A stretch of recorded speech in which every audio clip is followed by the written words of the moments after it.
Hyunwoo Kim sat in the corner of the massive chamber and watched the alien delegates argue about his people like they were not even there.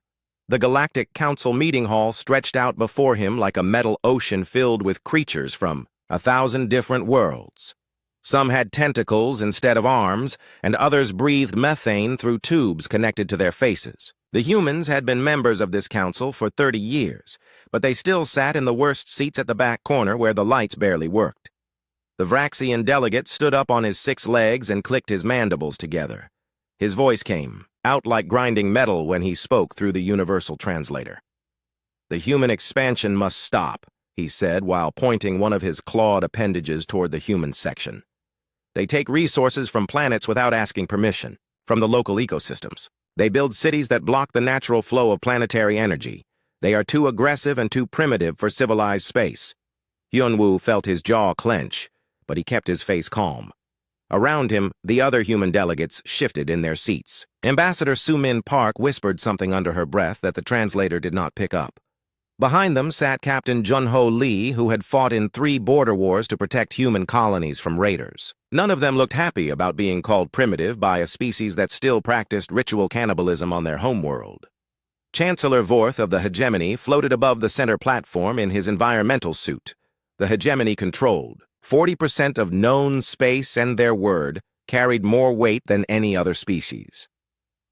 "The Vraxian concerns are valid," Vorth said in his watery voice.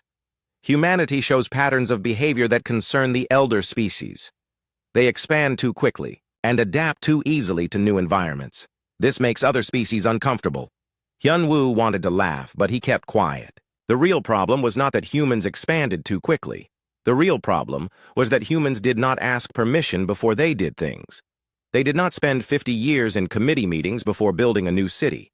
They did not wait for approval from 12 different bureaucratic departments before mining an asteroid. They just did what needed to be done. The Crystalline Collective representative spoke next. Her voice sounded like wind chimes in a storm. "We propose immediate trade sanctions against all human colonies," she said. "No ships from Council space should be allowed to trade with human settlements until they agree to follow proper expansion protocols." A wave of clicking and buzzing sounds filled the chamber as different species showed their agreement. Hyunwoo counted the sounds and realized that most of the Council supported the trade ban. His people would be cut off from advanced medical supplies and rare minerals that their colonies needed to survive. "The humans have been warned before," said the Aquatic Union speaker through bubbles of water. "They ignored our guidelines about planetary development. They ignored our suggestions about population control. They continue to behave as if they own whatever space they occupy." Hyunwoo looked around the chamber and saw the same expression on every alien face. Contempt. They looked at humans the way a person might look at an annoying insect that needed to be stepped on. The humans were the newest species in the Council, and everyone treated them like unwanted guests who had overstayed their welcome. The vote began without any debate. Species after species announced their support for the trade sanctions. The numbers climbed higher and higher until Hyunwoo stopped counting. When the final tally appeared on the display screens, the result was 847 votes in favor and only 3 votes against. The humans had voted against the sanctions along with 2 minor species that barely had any ships of their own. Chancellor Vorth floated higher above the platform and his voice boomed through the chamber. "The motion passes by overwhelming majority," he announced. "All trade with human settlements is now banned until they comply with Council expansion guidelines. Additionally, we are imposing new behavioral modification requirements on human colonies." Hyunwoo felt something cold settle in his stomach. Behavioral modification requirements meant that Council inspectors would be stationed on human worlds to watch everything they did. Human children would be taught alien values instead of human ones. Human cities would be redesigned according to alien preferences. His people would become prisoners in their own homes. He stood up slowly and felt every eye in the chamber turn toward him. The universal translator hummed as it prepared to broadcast his words to 1,000 different species. "I request permission to address the Council," he said in a clear voice that carried across the vast space. Chancellor Vorth made a sound that might have been laughter. "You have 90 seconds, he said. "The minimum time required by Council protocol." Hyun-woo walked to the speaking platform at the center of the chamber. All around him, alien faces watched with expressions that ranged from boredom to active hostility. He thought about his daughter back on Earth, who was learning to speak 3 alien languages because humans were required to communicate in council-approved formats. He thought about the mining colonies that would run out of food if the trade ban continued for more than 6 months. He thought about human children growing up as second-class citizens in a galaxy that would never accept them. Members of the Galactic Council, he began. For 30 years, humanity has tried to be good citizens of this galactic community. We have followed your rules even when they made no sense to us. We have accepted your guidance even when it hurt our people. We have paid our membership fees and sent our best diplomats to serve in council positions that gave us no real authority. The timer on the wall showed that he had 60 seconds left. Around the chamber, some aliens were already turning away from him, as if his words were not worth their attention. But today you have shown us something important, Hyun-woo continued. You have shown us that no matter what we do, we will never be accepted as equals in this council. You will always see us as problems to be managed, rather than partners to be respected. You will always treat our success as a threat, rather than an achievement to be celebrated. 30 seconds remained on the timer. Chancellor Vorth was making gestures that meant the speech should end soon. Several alien delegates were talking among themselves and ignoring the human completely. You believe that humans are too aggressive and too primitive for civilized space, Hyun-woo said as his voice grew stronger. You believe that we expand too quickly and adapt too easily. You believe that we need your guidance to become proper galactic citizens. But there is something you do not understand about humanity. The timer reached 10 seconds and started flashing red. Chancellor Vorth opened his mouth to cut off the speech, but Hyun-woo spoke faster. We do not need your approval to survive among the stars, he said. We do not need your permission to build our own future. And we do not need your counsel to show us the way forward. The timer reached 0, and Chancellor Vorth started to speak, but Hyun-woo was not finished. The United Terran Republic hereby withdraws from the Galactic Council effective immediately, he announced. We will forge our own path among the stars without your interference or your contempt. The chamber exploded into chaos. Aliens were shouting in a dozen different languages, while the universal translators struggled to keep up with the noise. Some species seemed shocked by the announcement, while others were laughing as if they had heard the funniest joke in the galaxy. Chancellor Vorth's voice boomed over the chaos. The humans cannot survive without council support, he declared. They will return within 1 solar cycle begging to be readmitted to civilized space. But Hyun-woo was already walking toward the exit with the other human delegates behind him. They had heard enough alien wisdom for 1 lifetime. As they reached the doors that led out of the chamber, he turned back for one last look at the council that had never wanted them. Goodbye, he said quietly. Then the doors closed behind them, and the humans walked out of galactic politics forever. 2 years had passed since the humans walked out of the Galactic Council chambers, and Intelligence Chief Zephan Crix was starting to worry. He floated in his office high above the capital city of Nexus Prime and stared at the reports spread across his desk. Every single document told the same strange story. Human space had gone completely silent. Zephan had 8 eyes arranged around his bulbous head, and he used all of them to read through the intelligence reports again. His species had evolved to process information from multiple sources at the same time, but even with his enhanced mental abilities, he could not make sense of what he was seeing. The humans had simply vanished from galactic affairs as if they had never existed. No distress signals had come from human colonies in the past 18 months. No requests for emergency aid had reached Council space. No human ships had been spotted at any of the major trade stations. Even the smugglers and information brokers who usually knew everything that happened in the galaxy had no news about human activities. The most disturbing part was how complete the silence had become. Before the humans left the Council, their ships could be found everywhere in known space. Human traders had visited every major world, and human explorers had mapped dozens of new star systems. Human diplomats had maintained embassies on 40 different worlds. All of that activity had stopped overnight. Zephan activated his communication console and sent a priority message to Chancellor Vorth. Within minutes, the hegemony leader appeared on the holographic display. His watery voice bubbled through the speakers as he spoke. "What news do you have about the humans?" Vorth asked without any greeting. The council members are asking questions about their trade routes. That is the problem, Zephon replied while his tentacles manipulated several data screens at once. We have no news about the humans at all. They have not contacted any council member in over a year. Our monitoring stations have detected no human ship movements in the past 8 months. It is as if they have disappeared completely, Chancellor. Vorth made a sound that indicated confusion. Perhaps they are having internal problems, he suggested. Human governments are unstable, and their species is prone to civil wars. They may be fighting among themselves. Zephon had considered that possibility, but the evidence did not support it. Our deep space sensors would detect large-scale warfare, he explained. Energy signatures from weapons fire and ship explosions would be visible across several star systems.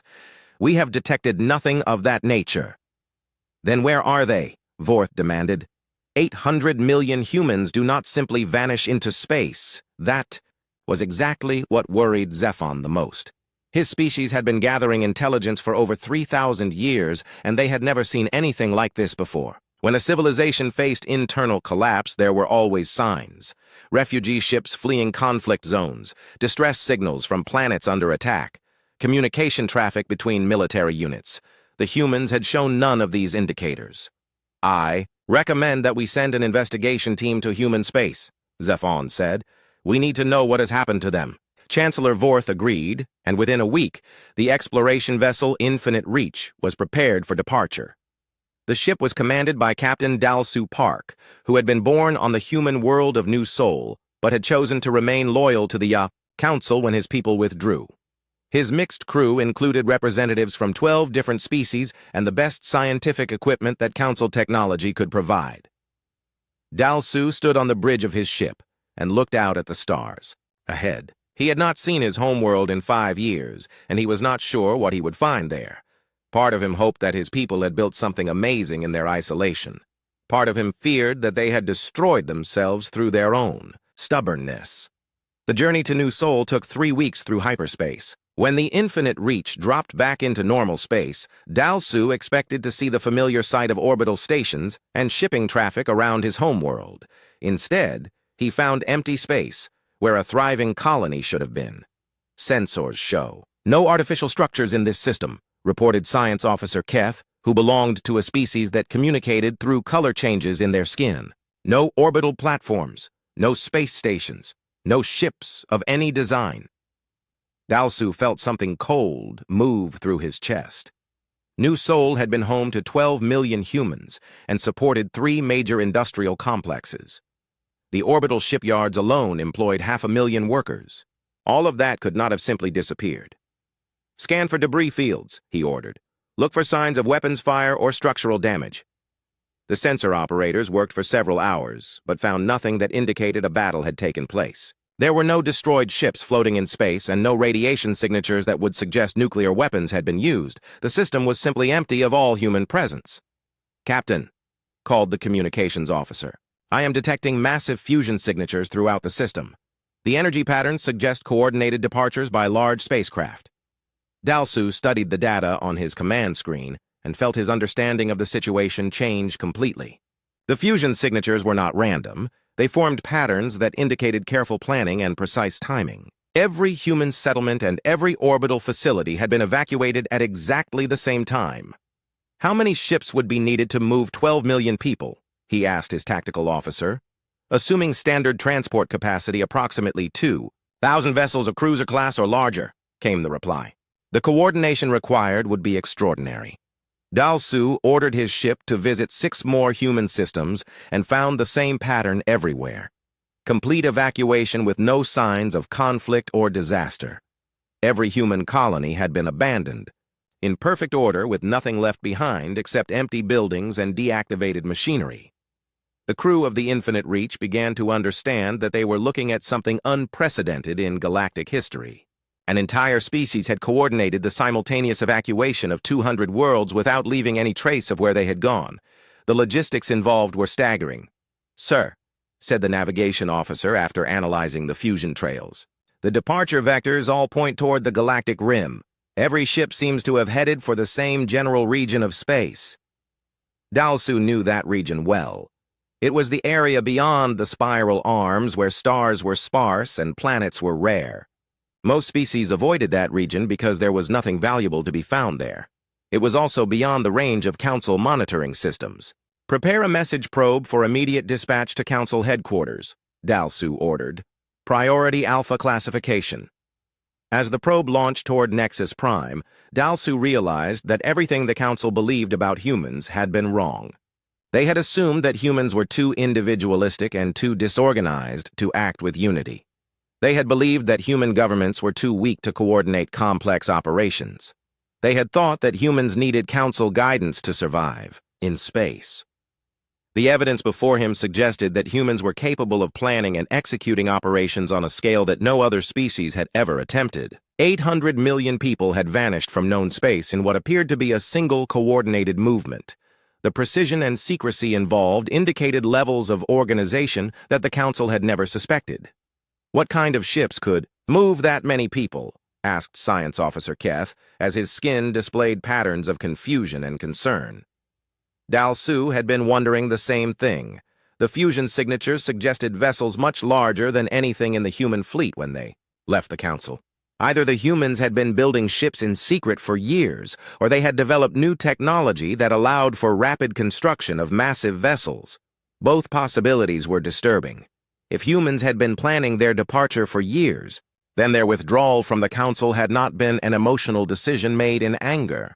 It had been the final step in a carefully planned strategy to leave Council space entirely. If they had developed new technology, then they were advancing faster than anyone had imagined possible. "Send detailed scans of all fusion signatures to the Science Division on Nexus Prime," Dalsu ordered. "Maybe they can determine what kind of propulsion systems created these energy patterns." As his ship continued its investigation of abandoned human space, Dalsu began to understand the true magnitude of what had happened.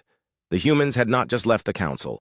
They had left Council space entirely. Every single human settlement had been evacuated, and every human ship had disappeared beyond the galactic rim. The most disturbing part was how completely they had succeeded in hiding their preparations. Council intelligence services monitored all major civilizations, and they had detected no signs of the massive undertaking that must have been required to evacuate 800 million people.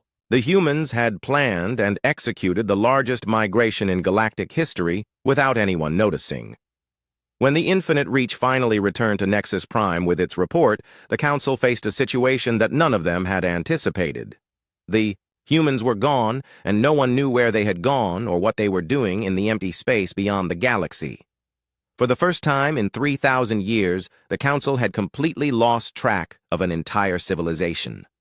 3 years had passed since humanity vanished from known space, and strange stories were starting to reach the Galactic Council. Independent traders who worked the Outer Rim brought tales that made no sense, and government officials who normally dismissed such reports were beginning to pay attention. The stories all had one thing in common. Someone was building something massive in the empty space between galaxies. Captain Rex Voltaine of the merchant vessel Star Dancer sat in a cantina on Refuel Station 7 and told his story to anyone who would listen. His ship was old, and his crew was small, but he had been trading along the galactic rim for 20 years, and he knew what belonged there and what did not. "I was running a cargo of rare metals to the mining colonies near the edge," he said while his 3 arms gestured at the star charts on his portable display. "Normal run that I had done dozens of times before. But when I dropped out of hyperspace at the usual coordinates, I saw something that should not have been there." The other traders in the cantina leaned closer to hear his words. Stories from the Rim were always interesting because strange things happened where civilization ended and wild space began. "Structures," Rex continued. "Massive structures floating in the void between star systems. Not ships and not space stations, something else entirely. They were bigger than anything I had ever seen, and they were clearly artificial. Avraxian." Trader clicked his mandibles in disbelief. "Nothing can survive in deep space between systems," he said. "There is no energy source and no raw materials for construction." "That is what I thought too," Rex replied. "But these structures were definitely there, and they were definitely not natural formations. I tried to get closer for a better scan, but something interfered with my navigation systems. My ship started heading away from the structures whether I wanted it to or not. Similar stories were coming from traders all along the galactic rim. Reports of massive construction projects in areas where no known species had any interest in building anything. Sightings of ships with unfamiliar designs that appeared briefly on sensors before vanishing again. Energy signatures that suggested industrial activity on a scale that defied explanation. The most disturbing reports came from the Corax Syndicate, which controlled most of the piracy operations in the outer systems. For 30 years, the Corax had raided merchant ships and attacked isolated colonies with near impunity. Their fast ships and brutal tactics made them feared throughout the Rim territories. But recently, their operations had suffered a series of devastating failures. Corax commander Vex Sharktooth stood before the Syndicate Council and tried to explain what had happened to his raiding fleet. His scarred face showed the kind of confusion that came from encountering something completely outside his experience. "We hit what we thought was an undefended mining operation in the Kepler Void," he reported. Long-range scans showed standard, industrial equipment, and no military presence. Easy target with valuable cargo. The Syndicate leaders listened with growing concern. The Corax rarely failed in their raids, and they never lost entire fleets to mining operations. "When we closed to attack range, something went wrong," Vex continued. "Ships appeared out of nowhere. Not from hyperspace jumps or from hiding behind asteroids. They just appeared as if they had been invisible and suddenly decided to show themselves." "What kind of ships?" demanded High Commander Krill, whose species was known for their tactical expertise. "Unknown design," Vex replied. "Sleek hulls with no visible weapons but energy signatures unlike anything in our databases. They did not attack us with missiles or plasma cannons. They did something to our engines that shut down our entire fleet without causing any damage." The Syndicate Council found this hard to believe. The Corax used the most advanced weapons available on the black market, and their ships were designed to fight against Council peacekeeping forces. No mining operation should have been able to stop them so easily. "Did you identify the defenders?" asked Intelligence Chief Krall. Vex shook his head. "No communication attempts, and no identifying markers on their ships. They disabled our fleet, and then vanished again. When our engines came back online, we found ourselves drifting in empty space with a message transmitted directly to our bridge." "What message?" Krall demanded. Single word transmitted in Standard Galactic. "Leave." 3 more Corax fleets had similar encounters over the following months. Each time they attempted to raid what appeared to be undefended targets in the outer rim, they found themselves facing ships that could disable their vessels without apparent effort.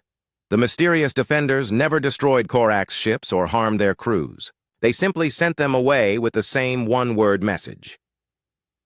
Dr. Yunji Lee sat in her office at the Council Science Institute and studied the reports that were accumulating from across the galactic rim. As the Council's leading expert on xenosociology, she had been tasked with analyzing the strange activity in the outer systems. The patterns she was seeing filled her with a growing sense of unease. "Director Quan," she said as she activated her communication console, "I need to brief the emergency council session immediately." Director Quan appeared on her holographic display.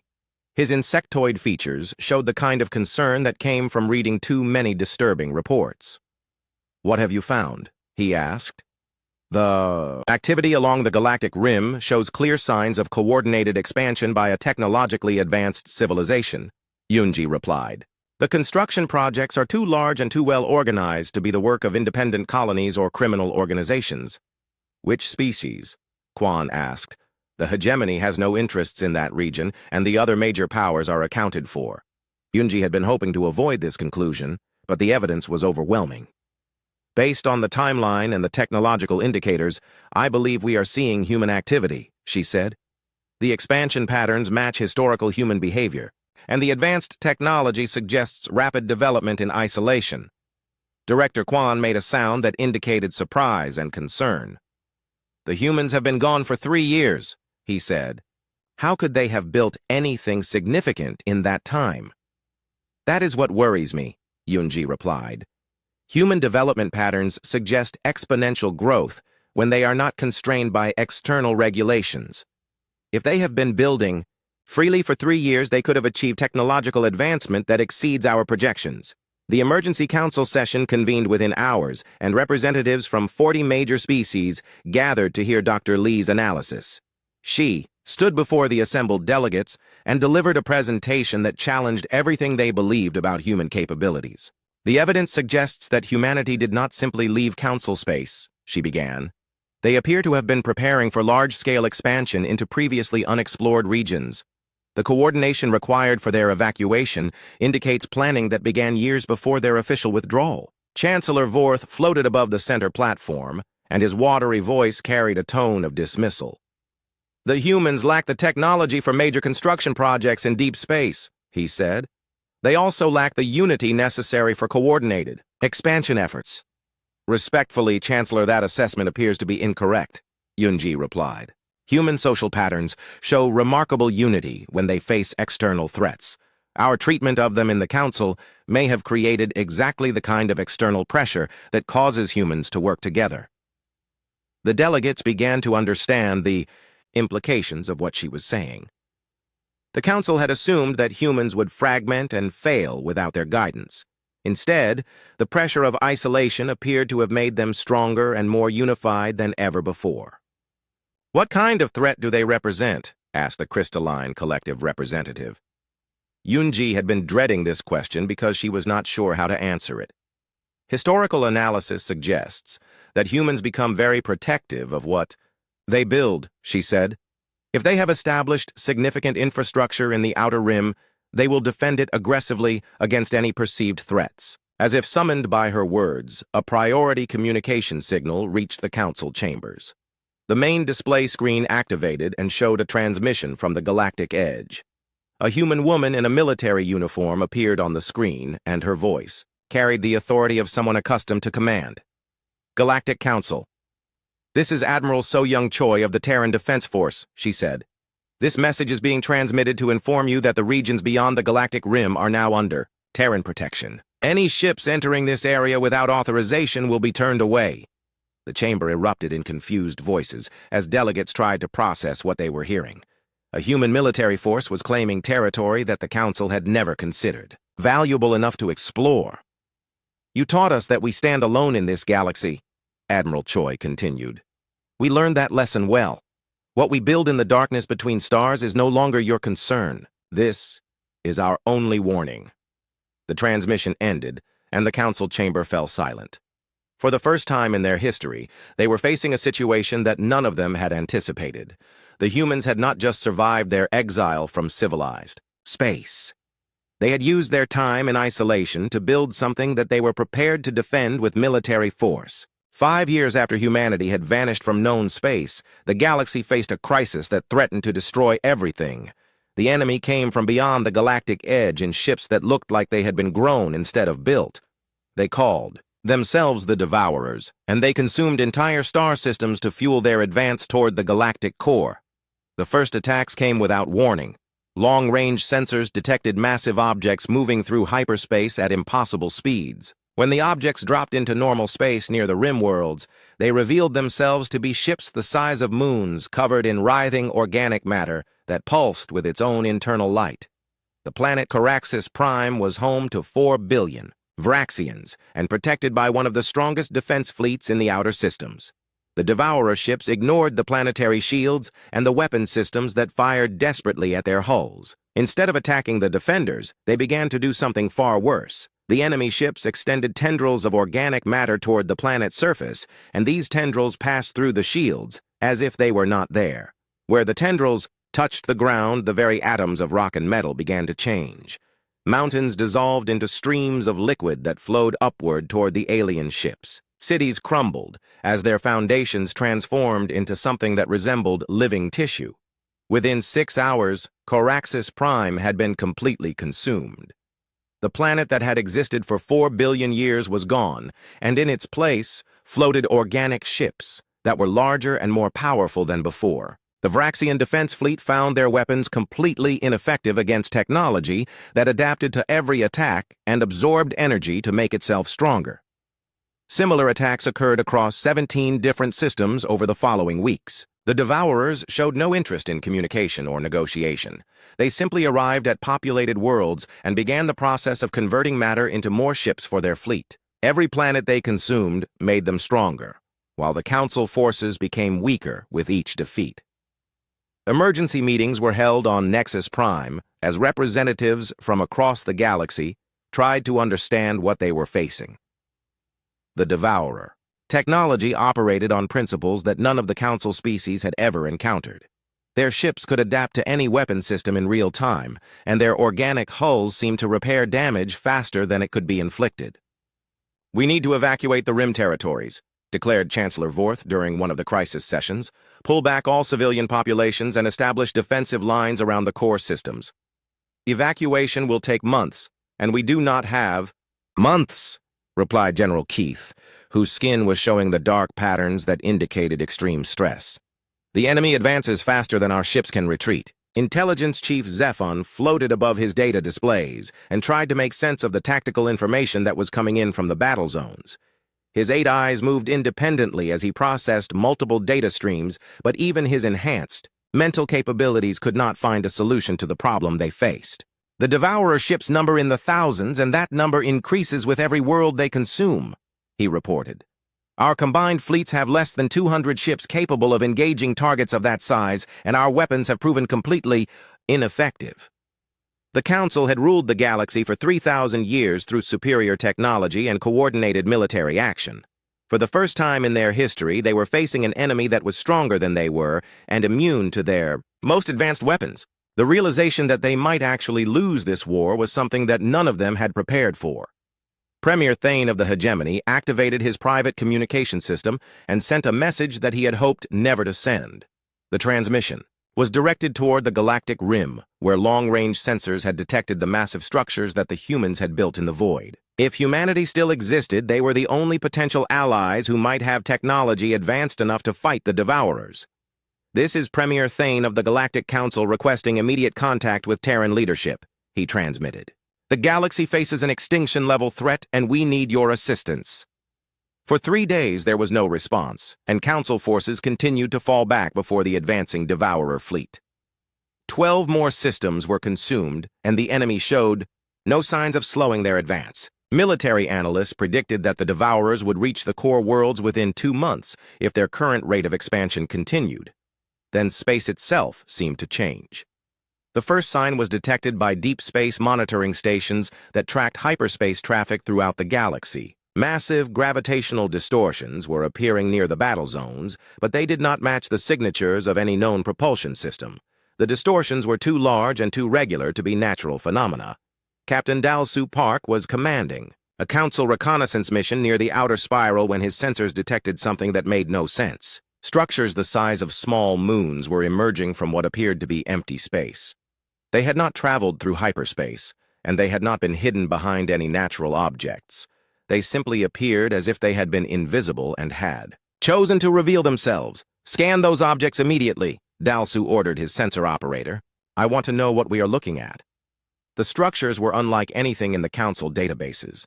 They appeared to be artificial constructions built on a scale that dwarfed even the largest space stations. Energy readings suggested power, generation capabilities that exceeded the output of most stars. Weapon systems were visible across their surfaces, but the technology appeared to be completely unknown. "Sir," called the communications officer, "I am receiving a transmission from the lead structure, audio and visual on the main screen." The holographic display activated and showed a human woman in a military uniform that Dalsu did not recognize. Her face was calm, but her eyes held the kind of intensity that came from years of preparation for this moment. "This is Fleet Admiral Min Ho Yoon of the Terran Interstellar Alliance," she said. "We have monitored the Devourer incursion, and we are prepared to assist in the defense of inhabited systems." Dalsu felt his understanding of the situation shift completely. The humans had not just survived their exile from Council space. They had built a military force that operated on a scale beyond anything the Council had imagined possible. "Galactic Council forces withdraw to minimum safe distance," Admiral Yoon continued. "We will handle the Devourer threat." What happened next rewrote the rules of space warfare. The human constructs moved toward the Devourer fleet with a speed That suggested propulsion technology far in advance of anything the Council possessed. When they engaged the enemy, the difference in capability became immediately apparent. The Devourer ships that had proven immune to Council weapons found themselves facing attacks that operated on completely different principles. Instead of energy, beams, or missile strikes, the human constructs projected fields of altered space-time that caused the organic hulls to collapse in on themselves. The adaptation abilities that made the Devourers so dangerous became useless against weapons that changed the fundamental properties of matter. Within hours, the Devourer fleet that had been advancing steadily toward the galactic core was retreating, in complete disorder. The ships that had consumed 17 star systems found themselves being systematically destroyed by human technology that they could not adapt to or defend against. "This is Admiral Yoon to all Galactic Council forces," came the transmission that was broadcast throughout known space. "The immediate Devourer threat has been contained. However, this attack was only a reconnaissance force. The main enemy fleet remains beyond the galactic edge and will return with greater numbers." Dalsu stared at his display screens and tried to process what he was seeing. The human constructs were not ships in any traditional sense. They were mobile fortresses that could project weapons across interstellar distances and defend entire star systems simultaneously. The technology gap between the Council and the Terran Interstellar Alliance was so large that it seemed impossible. "How did they advance so quickly?" he whispered to himself. The answer came with Admiral Yoon's next transmission. 5 years ago, the Galactic Council taught us that we could not depend on others for our survival," she said. "We used that lesson to build something stronger than anything that has existed in this galaxy. The Terran Interstellar Alliance operates on principles that the Council never understood. As the human constructs took up defensive positions throughout the outer systems, Dalsu realized that everything had changed. The humans had returned to known space, but they had not returned as the weak supplicants who had left the Council chambers 5 years earlier. They had returned as the most powerful military force the galaxy had ever seen. The Devourer attack was over, but the real transformation was just beginning. Humanity had proven that they could defend the galaxy against threats that the Council could not handle. The balance of power that had existed for 3,000 years was about to shift in ways that no one could predict. "We are not here to save you," Admiral Yoon continued in her transmission to the Council. "We are here to protect what we have chosen to call our galaxy." The choice of words was significant. The Devourer War ended with their complete defeat, but the galaxy that emerged from the conflict was fundamentally different from the one that had existed before. The Terran Interstellar Alliance had proven their military superiority beyond any doubt, and now they were prepared to reshape galactic civilization according to their own principles. Director Wu Jin Song stood in the command center of the massive space station that humanity had built at the edge of Council space. Through the transparent walls, he could see the construction ships that were assembling new defensive platforms around every major trade route. The humans were not just defending the galaxy, they were redesigning it to function more efficiently. The holographic display in front of him showed a live transmission from the Galactic Council chambers on Nexus Prime. The emergency session had been called to address the new reality that everyone was struggling to understand. Humanity had returned to known space, but they had not returned as members of the existing order. The Terran Interstellar Alliance appreciates the Council's invitation to rejoin galactic civilization, Wu Jin said as his image appeared on the display screens in the Council chambers. "However, we are no longer interested in membership in an organization that treated us as second-class citizens." Chancellor Vorth floated above the center platform, and his watery voice carried a tone of desperation that had never been heard before. "The humans saved us from the Devourers," he said. "Surely we can find a way to work together for the benefit of all species." Wu Jin smiled, but there was no warmth in the expression. 5 years ago, we offered to work with you as equals, and you responded with trade sanctions and behavioral modification requirements," he replied. "We learned from that experience." Around the chamber, alien delegates shifted uncomfortably in their seats. They were beginning to understand that the humans had not forgotten how they had been treated, and they were not interested in returning to the old system of council dominance. "What do you want from us?" asked Premier Thane of the hegemony. "Nothing," Wu Jin replied. We have built our own alliance with species that understand the value of true equality. The Terran Interstellar Alliance operates on principles that the Council has never been willing to accept. The truth was more complex than what Wu Jin was revealing to the Council.